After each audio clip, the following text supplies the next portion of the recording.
Hello everyone and welcome back to more Monster Loves You. Today I'm going to try another ending for this game. And I'm going to read all the stars if I can. Yeah, if I not feel so lazy. Let's begin. Helping me begin your story. How does it go again? Long ago, deep in the forest, monsters called the Wildsmiths. That's right. Long ago, nestled in the heart of the forest was the monster village of Omen. You are born from slime that holds the memory of monsters known for actions and attitude, or words and thoughts. Actions and attitude, of course. You are not awake yet, but soon your first eye will open. Your simple dreams will give way to life itself. You dream of fighting and eating and screaming, facing frightening enemies unafraid, protecting innocent monsters from harm.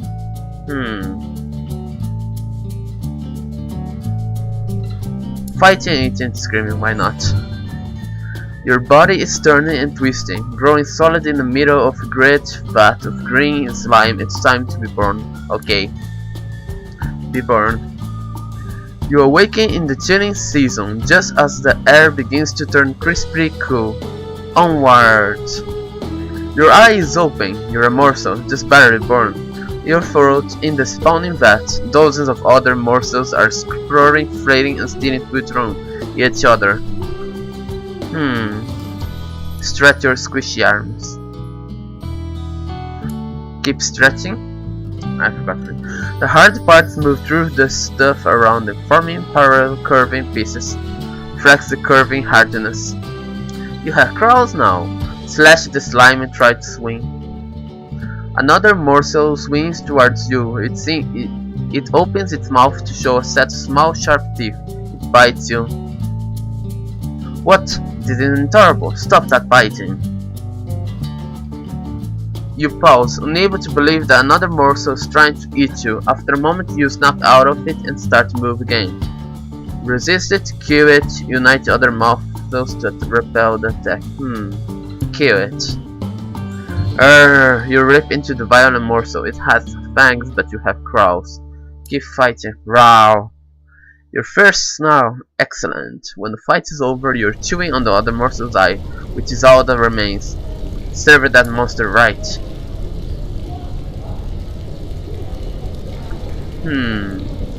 Ignore it, swing on.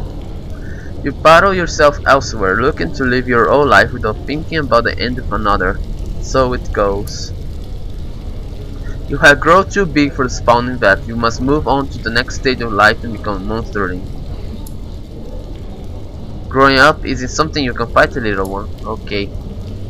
You have grown the vat again. Okay, got an advice. You're going to get in some trouble, which is great. Exercise your bravery, creepiness, ferocity, kindness, and honesty. What kind of monster will you be? Indeed, to the brutal cave and adventure. Adventures? Let's choose this one. Hanrak, an adult monster, sleeps in a big pile of monsterland. Everyone's comfortable. Broth giggling sticks leashing in all four of Hanrak's nostrils.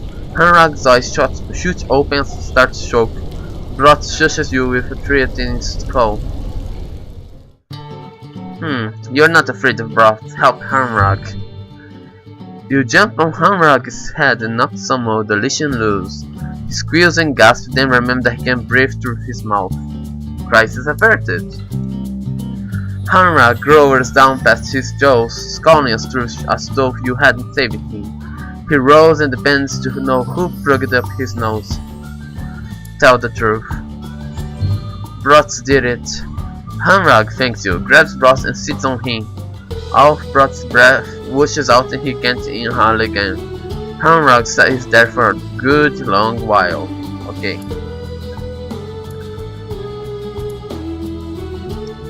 Elder Marinus is floating in a pool of cave water, puffing her body like a buckwheat. She points at something deep underwater. Will you get that for me, little one? But you can't swim. Sure, you're not afraid. Sponge straight ahead. You jump right into the water and stretch your way down. You can see very well and you lose your bearing. Marinus scoops you out of the water, empty crowd, and smiles at you.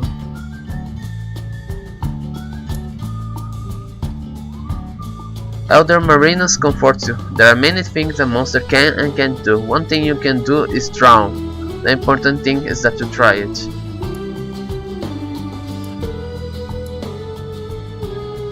Brot snuck outside and found a human knife stuck in a tree. It's shiny, sharp, and scary. It started swinging around like a human would.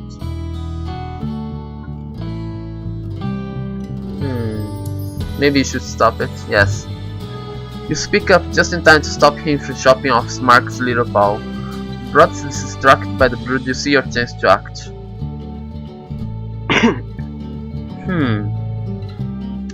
Show Brot how dangerous it can be. You grab the knife and give Brot's slash. Screams, spurts and slimy brood. Elder Marines come running to the sound. She yells, "Give me that!"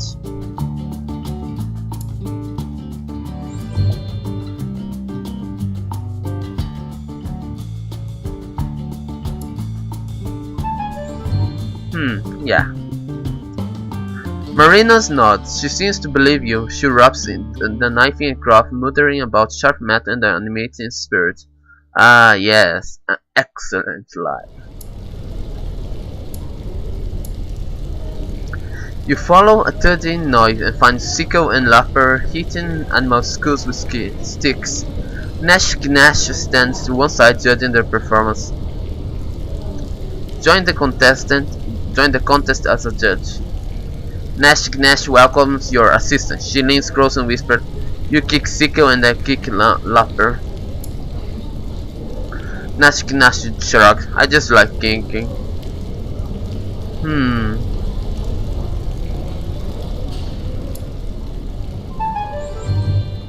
Fine, you judge.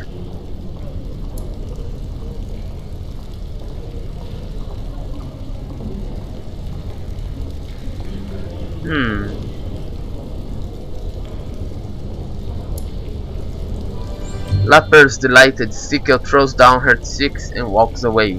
Nash Gnash sticks out her tongue at you, then goes back to the broody cave. You both forget the petulance of the other two monsterlings as you contemplate a nice performance.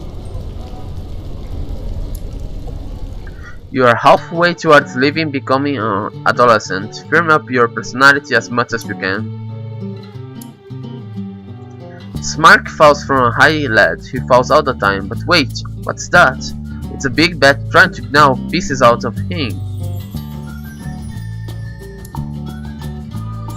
You tackle the huge bat with all your strength. It crumbles like paper and sticks, crushed by the solid impact. You and Smark share the tasty bat carcass.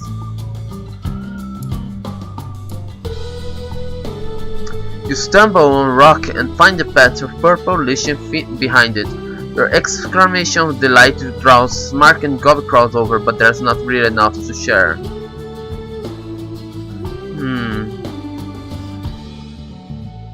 What's so special about leashing? Monsterlings mostly eat it at night, mostly, and what you eat is leashing, mostly. What? Okay.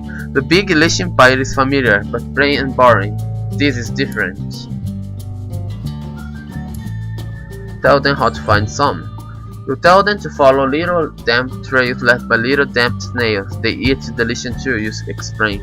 Smark and Gobbleclaws both grin. You eat the leashing. They're ripples. Hanrag, an older monster, brings a big sack full of squirming rats into the cave. As he heads over the spawning bat, he trips and all the rats spill out onto the floor. Help her catch them. You race this way and that, catching heads and tossing them into Hanrag's bag. He pats you on the back. Hanrag says, "Nicely done. You could have just eaten them, but you saved them for everyone. You might be worth raising after all." Hanrag gives you an extra rat to eat. Nash Gnash tumbles into you, screaming, and chased by Sicko, who is also screaming.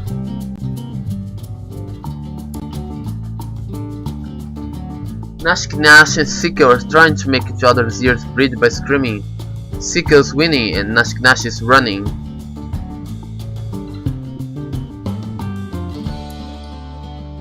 You open your mouth and everything goes red. By the time you cross it, every monster ring has cracked its paws over its ears. But some of them don't have paws. The monster rings without paws jam their claws into their ears. They all have claws. But some of them don't have ears. The ones without ears use their skin as a membrane, absorbing sound from all directions. They do not laugh happily with you. What about Sicko and Nash Gnash? Sicko's crying a corner, Nash Gnash is nowhere to be seen. Oh my, you wake up and find that you're no longer a little monstering, you're growing up. Wow. Elder Marinus calls the oldest monster into gathering a group. You're one of the oldest ones now, so you should join it. She looks grave. Hide and see what's going on. You squeeze behind a big boulder at the back of the cave. There's a wide tunnel behind it, big enough for an elder. Ha! They never look here.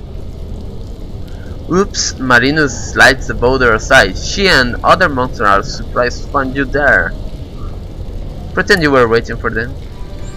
Oh, says Marinus, you're certainly eager to go. Yes, eager indeed.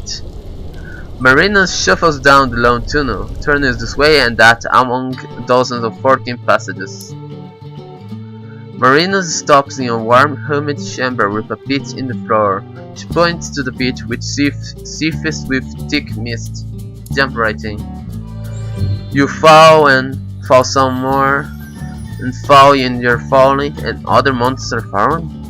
Yes, some of them are crying, and you can see through the mist. Or is it fog? Maybe crowds. Moans and groans and whispering screams. Where is this? It must be somewhere. Try to cushion the fall from the monster. Ugh, you don't see who you helped. Whoever it is rolls away into a thick fog without a word. You rejoin some of the monsterings at the edge of the mist. There are more passages out of here than you can count. Some monsterings begin to panic where others look determined. You should take charge. Lead the way personally. You strike out with courage and confidence. The other monsterings follow you. Choosing turns and forks and run, you soon walk into a cave full of even thicker mist. Such thick mist. The chamber swirls with mist, smoke, fog, vapor, except it's not any of those things, it's ghosts, hundreds of them, large and small, they're everywhere. Stand fast. Attack them. You scream and leap at the ghosts and substantials, running around your crowds like nothing at all. Nothing at all. They laugh at you and prove that they're not entirely untouchable. Thin tendrils of mist circles your throat and begin to squeeze. Pass out.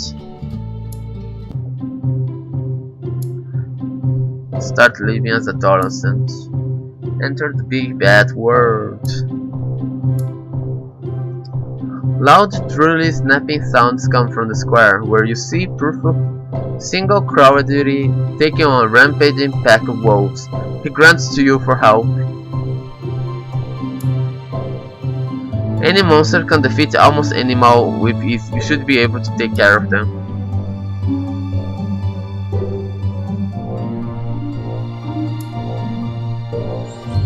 When the fur settles, a pot of wolf stew bubbles happening in the center of the square. Everyone lines up to cheer you and eat.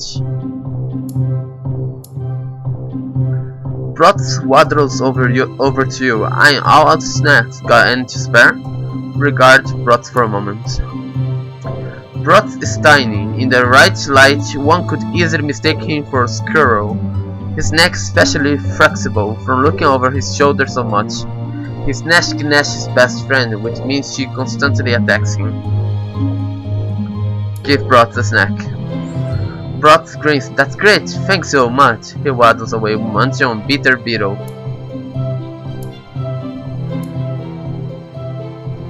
Great Brits walks past your stoop. He stops, coughs, and tilts his head. proudly showing off his bias ball hat. It makes him look ridiculous.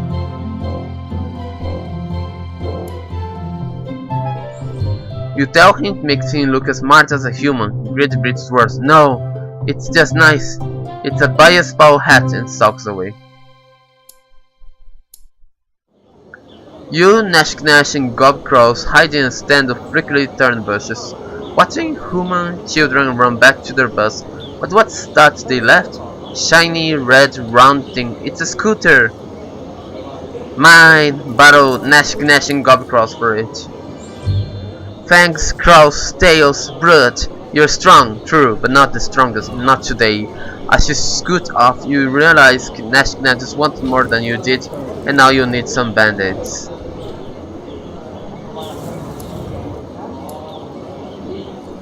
You find Bristry crouched in the forest, patching a rather furry spider. It doesn't look too good. In fact, it's not moving at all. The spider's furry, but should be much furrier. Patches of its stiff hair falling out. Its eyes are due, and did it just cough? You didn't know spiders could cough.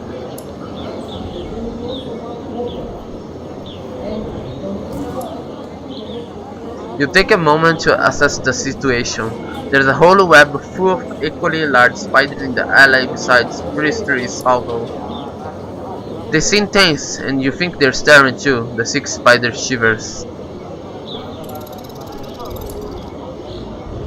You rush off and find the spine doctor. She smirks when you describe the problem and gives you a crave flask full of sticky fluid. 3 drops, no more. As you return, Bristry shouts, "Hurry, it's dying!" You splash some medicine on the little creature. Wait for it. The spider stands up on its 8 legs, coughs, and scurries away with quick fangs. Bristry fiery beams at you in happiness.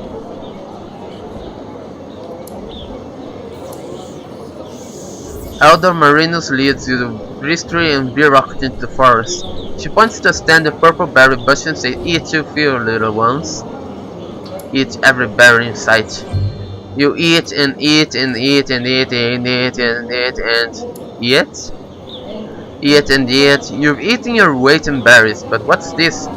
You see even more berries that were hidden before, hidden behind other berries. More berries for your belly. You consume twice your own weight in berries. Soon you slosh with purple juice every time you move. Your slime is changed to a sweet, sticky fruit. Maybe that was too many. Stagger home. As you and Virok haul your bloated bodies into town, Hanrang and the spine doctor waiting. They pick you up and squeeze you. You wake up next to a huge wooden bucket. Hanrang is serving pancakes to a long line of monsters, every plate swimming with berry slimy syrup.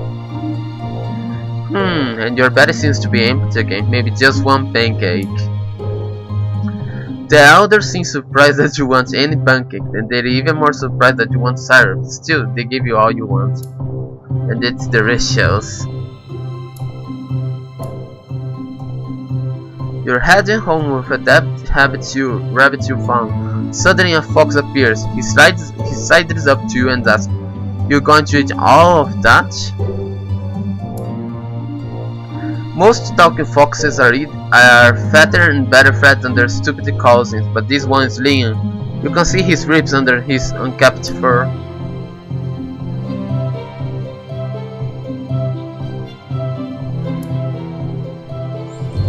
True to tradition, the fox, who is indeed magical, rewards your kind with small pirate cookies. Foxer doodles. Squeak chut, squeak chut, squeak chut. You follow the odd sound until you find Gobcrows. She's dragging a dusty, broken wagon back home. Looks like hard work. The wagon's full of more wagon pieces. I might be able to put it back together. Can you help me? From her limp you gather she has busted a leg at the moment.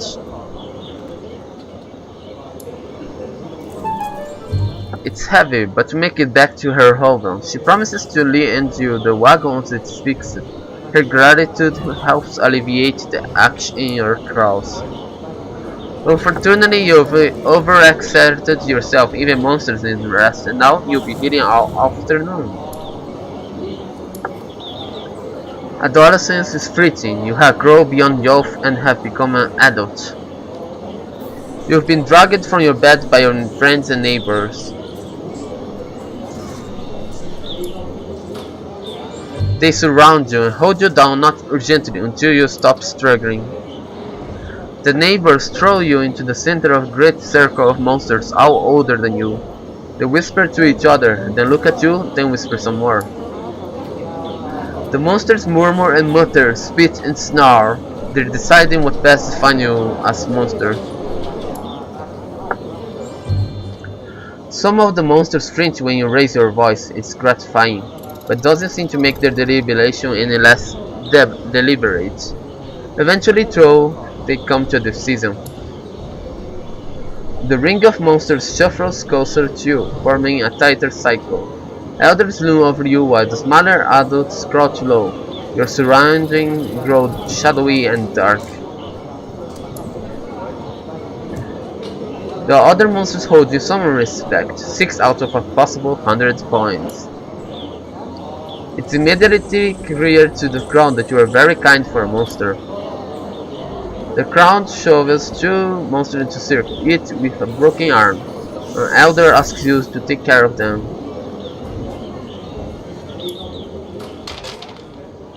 Yes, you croon and pat the monster rings until they grow drowsy, then stretch their damaged limbs in silence.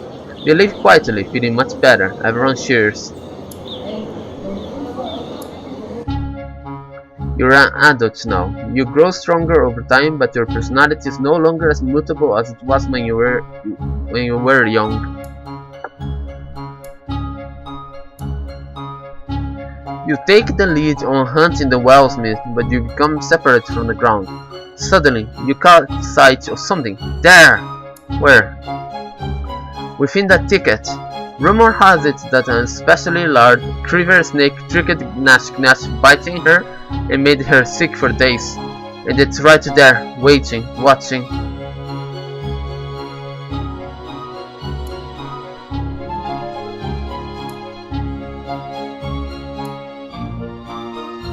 You got there, everyone! Retreat back to Omen. Nobody kills the snake, it may forever lurk in the path of the forest. Well then.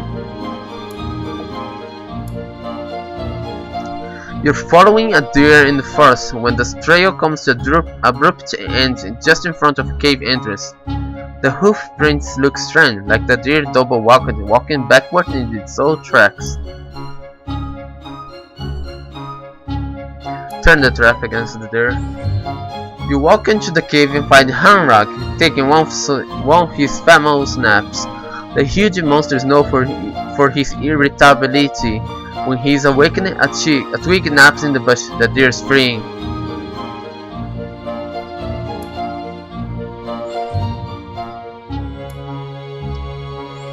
The deer has crept forward to watch your spring the death. You catch it by surprise as you leap back out of the cave. You kill it with a single swipe of your claws. Hanrag storms out of the cave half asleep but ready to fight. You modify the huge monster with half the deer carcass. Hanrag says, "Hey, you can wake me up anytime if it's going to be with a meal like that."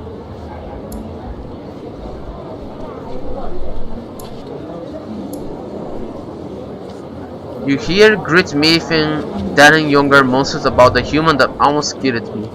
"It's the pointy parts that get you," he says. "Always wait until the knife is pointing somewhere else, then run away." He turns to you and says, "Isn't that right?"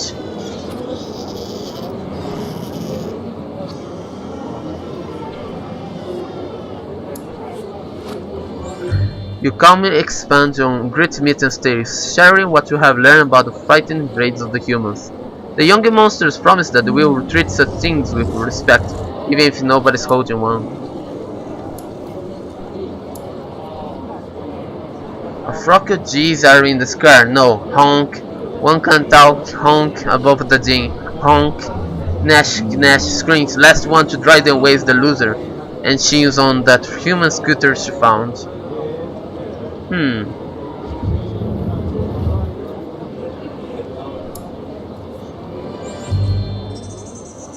You poke a stick into the scooter's wheel spokes.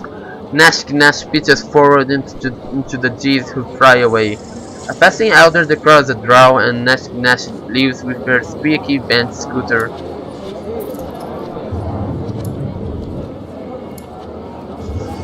The spine doctor has asked you to catch a special fox. It limps, she says, and it coughs. I need it quickly if at all.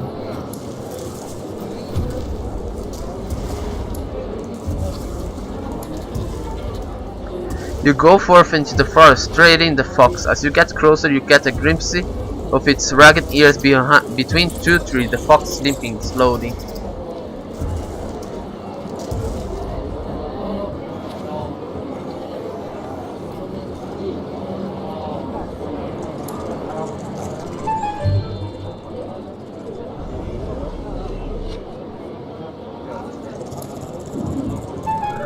Probably not, but regarding your return to Omen Shame, the doctor is nothing but other monsters pointing and whispering in the streets. Well then, bad choice I guess. You come upon an icy of hundreds of frogs, all gathered on stream bank. They're ribbiting back and forth in what is clearly a debate of some kind, watched by Stork.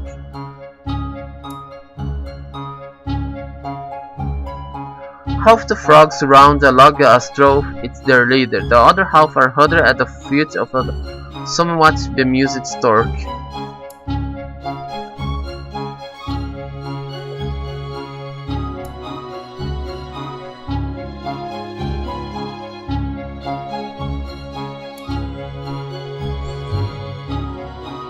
Try as you might, you can't translate their croaks into intelligible language, but they do start jumping up and down the log.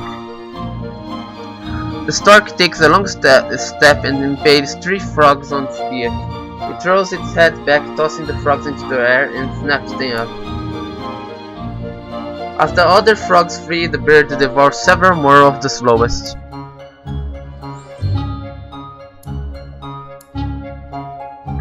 You're bringing home a human coat you found hanging on a tree, when you see a cat waving at you. The cat standing on his hinged legs wearing human boots, and indeed is covered in human clothing artifact. Save me, he cries, pointing to a wolf, who has its corner. Get the wolf!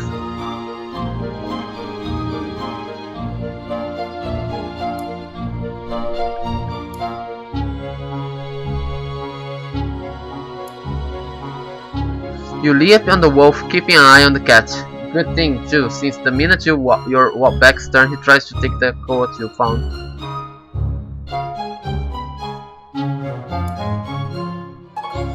You attack the cat, but he smirks and runs away at amazing speed. Maybe those boots are magical. Buzzing butts, huh? The fastest sloth is steering roofs of hovels.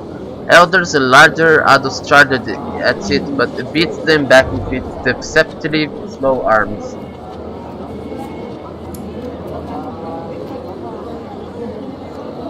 You watch from the shadows. The sloth leaps from roof to roof like a huge demented monkey. It rips loose a big piece of corrugated metal. You realize you're the only monster left in the area. All the others are far away, some out cold, some just huddled out of reach of those huge crowds.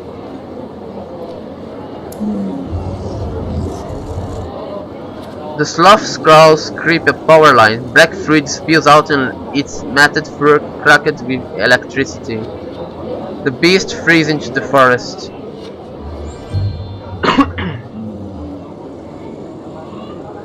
Some monsters who didn't fight the sloth come running up too. They cheer you for driving the creature away.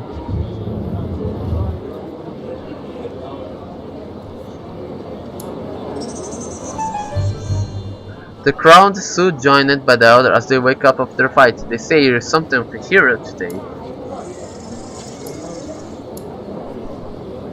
Your neighbor, the elder monster Elira, walks slowly in the direction of the brood cave.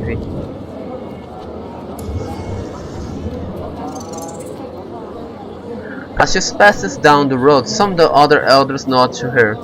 They then go to her hovel and start mashing things. Brit stops tearing apart Elira's dining room table and says she feels herself beginning to dissolve. She's going to go release herself and become one with the slime in the spawning patch.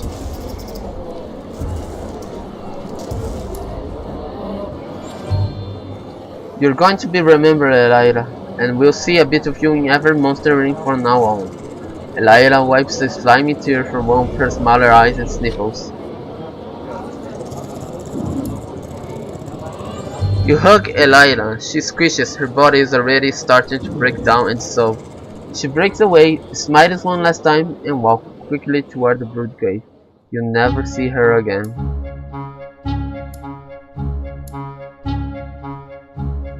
You sit with Nashki and Gobcross on a tattered red blanket, eating cookies and talking about artifacts. Gobcross sighing. I really like artifacts. I want a nice big collection, but it seems like I can never find any good ones. You and Nashki exchange glances.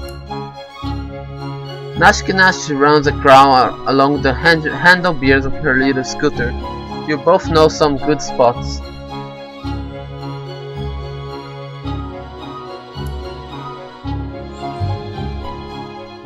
Gobcross mopes around for a while then wanders off. Later on, you and Nashki walk into Omen with your new trinkets.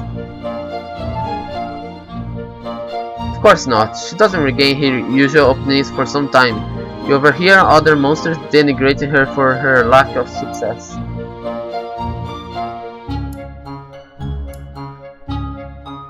It's the scream along sing along. Everyone screaming. Loudest monster wins.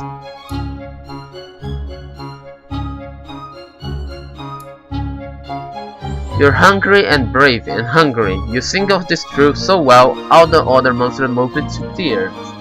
You don't win any prize, but none of the monster rings are hurt. Mind you, it take more than that to actually damage even a monster ring. You show your newest collection of human artifacts to your neighbors. They seem suitably impressed and listening in. The truth is you just found them in the woods, but everyone seems so interested it would be a shame to let them down. Monsters do love stories, so you could stretch the truth. You spin a web of clever lies, describing how you took the artifacts right out of the hands of the human, then tripped him with a stick, and then he fell into a stream and was washed away. Everyone applauds, believing you completely. Haha, the fools. All of Omen's a buzz. Elders glare angry at everyone that looks back at the broken sign at the town gate. You look down at the little piece of the sign you're holding and blush. Coming back from hunt, you were so full of high spirit that you jumped up and slapped at the sign. You just slapped a little too hard with your claws. All of Omen is a buzz. Elders glare angry at everyone, then look back at the broken sign at the town gate. You look down at the little piece of the sign you're holding and blush. Bristry spots the bit of sign they're holding. Hey, don't tell anyone you broke it, you'll get fixed. This will all blow over. It's just that you win, the bros nobody any good. Bygones will be bygones.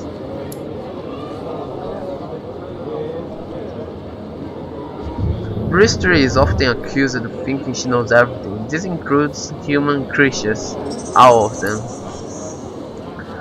Bristry says, I can take care of this. Look, I took a bit of the sign too. I can slip some into Virok's hair when he isn't looking.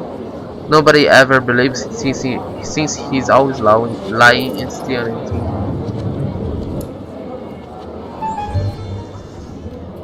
All the gathered elders call at you. They take turns shooing you out, which for most is a more literal expression than you might expect. Ragged and broody, you creep back to your hovel to heal. You take solace in the fact that your honor is intact. You messed up, but you told the truth and everyone will remember that. One day left. You look over your garden. Most hovels have gardens. Many monsters don't care, but some like to show off their herbs, spices, and flowers. There are so many rocks there, even if you don't feel like planting things, it looks bad. Those rocks out to go.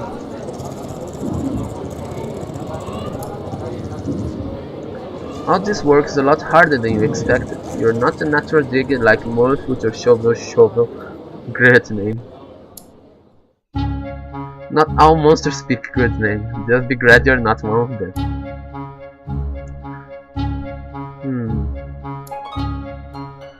You dig hole. It's hard, but you eventually get better at it. Dig hole. When you're done, the garden looks much better. All the digging turned off the earth too. That's probably a good thing. Get your breath. The spine doctor out for a stroll stops to compliment your work ethic. You're not sure what an ethic is, but she always talks like that. You're growing old, my friend. Your body is very soft and you drip slime everywhere you go. It's getting hard to leave your hovel. Embrace your fate.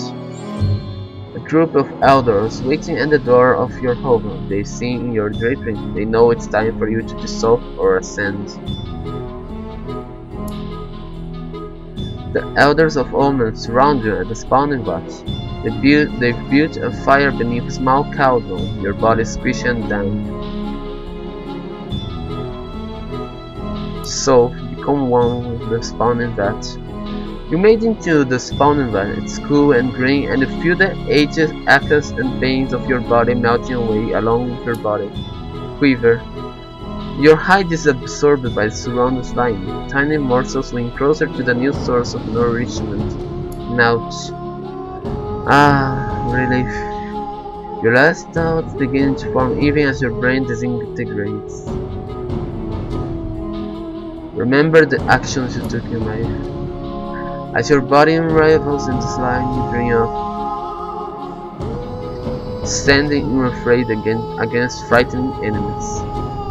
Your body's gone, you are a dream of bravery. Dream on. Your great heart breathes out into the rest of the slime. Monsterlings will be taught to imitate your deeds. Your legacy will live on. Brave Legacy. You were at your bravest when you dissolved into the vat. Your courage and determination were an inspiration to future monsters.